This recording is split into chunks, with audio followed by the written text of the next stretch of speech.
বিসমিল্লাহির রহমানির রহিম। আসসালামু আলাইকুম প্রিয় বন্ধুরা।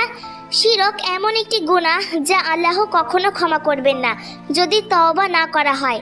কিন্তু দুঃখের বিষয় হলো আমরা অনেকেই অজান্তে এমন কিছু কথা বলি যা আসলে শিরকের অন্তর্ভুক্ত।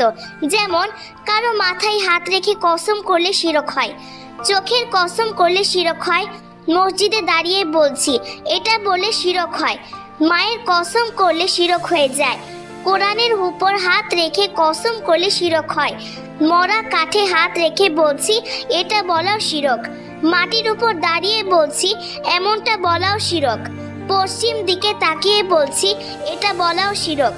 হে মুসলমান ভাই ও বোনেরা, কসম কেবল আল্লাহর নামে করা যায়, কারণ আল্লাহ ছাড়া কারো নামে কসম করা মানে আল্লাহর সঙ্গে অংশীদার করা। আসুন অজান্তে করা এই শিরক থেকে নিজেকে বাঁচাই। আল্লাহ আমাদের সবাইকে হেদায়েত দান করুন, আমিন। আসসালামু আলাইকুম রহমতুল্লাহ।